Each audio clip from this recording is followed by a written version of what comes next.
Hey everyone, Emmanuel here from Fight Club. This week we're going to be covering the topic of stick work in training.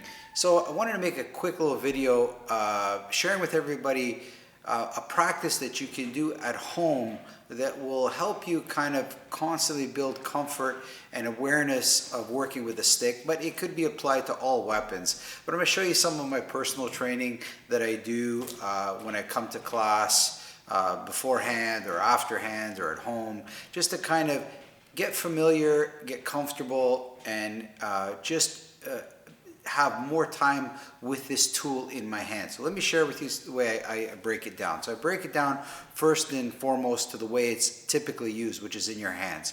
So just holding a stick in your hand and moving it around, especially in the wrist, like through the wrist, and from different parts of the stick. So there's the middle of the stick will feel different than the one side or the other side, and then also the different grips, whether it's reverse grip or traditional grip, will also change. And you can start to study how to move the stick in your hands, okay?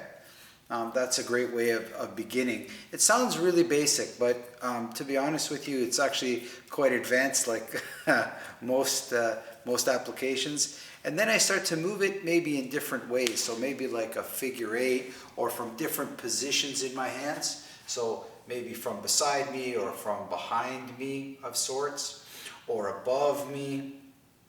So I start to move the stick in any which way, shape, or form, passing it from one hand to the other, and even within my fingers as well. So studying how to work with the stick even within your different fingers, okay? And studying how to kind of feel the weight of the stick, because all sticks will have a different weight to them as well. So kind of working with the fingers, working with the wrist, working from different positions.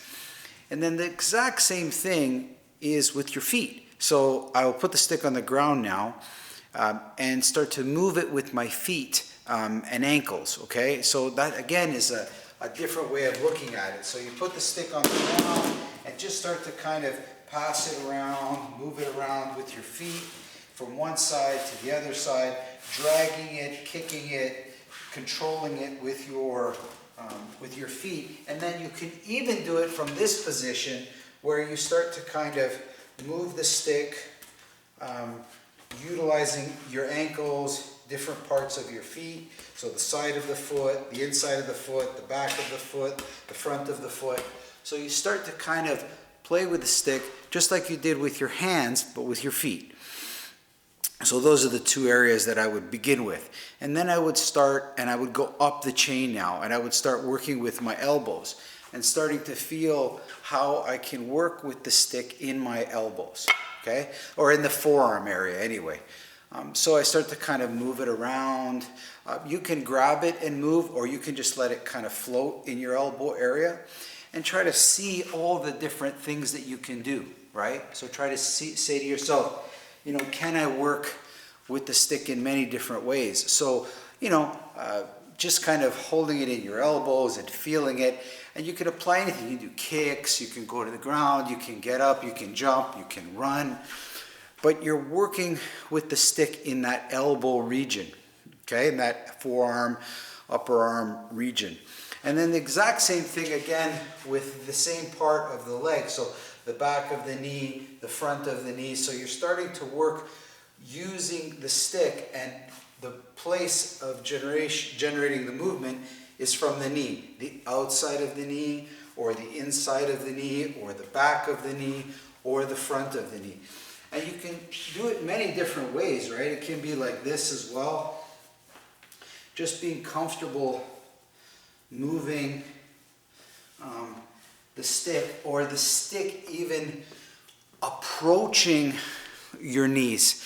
Again, the more you work with the stick like this, tomorrow maybe when the stick is swung at you by somebody else, you're able to work or understand how to work in that region, whether it's the knee area or the arm area. So you start to build an awareness and a comfort of the stick even making contact in these areas. Then the other one would be shoulders, right? So understanding how to work with your shoulders in the stick. So there's lots of ways, right? There's lots of ways of working with the stick in the shoulders, right?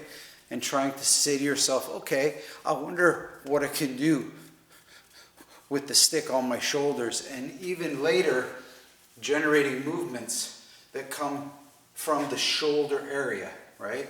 From the shoulder, whether it's this way or that way or from the top. So you start to kind of work with the stick in this area, right? And watch, even from behind, generating the movement, right? Generating a movement from this area. Okay, and the same applies with the hips. So you start to generate movements from the hip area. So the stick contacts the hip and the power is generated from the hip. So you can work with the stick in this fashion all around the hips. So how, if I stick my butt out, how that it sends the stick around. Or if I thrust my hips out, how it opens the stick. So you start to see how you can use the body's movements, right? So if my stick is on my shoulder, by sending my shoulder forward, and then now the stick is on the back, and by sending my shoulder forward, I can generate movement. So playing with the stick through the shoulders and through the hips, it's quite powerful. You'll see that they become more and more powerful the closer you get to the core of the body. And really the last one is working with my body and the stick. So I'm literally pinning the stick on my body, and then I'm moving it. And I'm watching as I move my body. So I'm not thinking about moving the stick. I'm moving my chest forward and how the stick, and then I'm pinning it here on my ribs, and I'm moving my ribs forward. So you start to realize that how power comes from the body. I'm not trying to swing the stick. Literally, I'm rotating my body, and the power comes from the rotation. The movement of the stick comes from the rotation. So anywhere where you can pin the stick and start to move with it on your body, even pinning it on the back. So, and look what's happening. Your whole body, your thoracic region, this whole midsection of the spine and the chest and the ribs starts to move in ways that it's never moved before. This is so indicative of when somebody starts to kick you, and then you can start to move your body, or somebody starts to stab you in the back with a knife and you're able to move your back. So training with the stick, with the hands, with the feet, with elbows, knees, shoulders, hips, and then the body in general. You can do this at home in 5 or 10 minutes, and it's so wonderfully profound. And then when you come to training, and we start training all week this week with the stick, you'll be that much more ready to absorb the material I'm going to share with you. Because stick is a great training tool, and it's a great indicator of the distance of the legs. So if you look at the stick, it's at that distance. It's got the distance of like a kick. So it really is that outer distance. Knife slashing and thrusting, kicking, like it has that distance weapon. So it really starts to teach you about that, what can happen at that distance. So look forward to it. I love stick work. So many wonderful expressions of it out there, like anything. So we'll try to cover as much as we can this week and see if we can add another layer to our training and to our understanding of Systema, okay? Look forward to teaching everybody, guys. Have a good one. Hope this helps.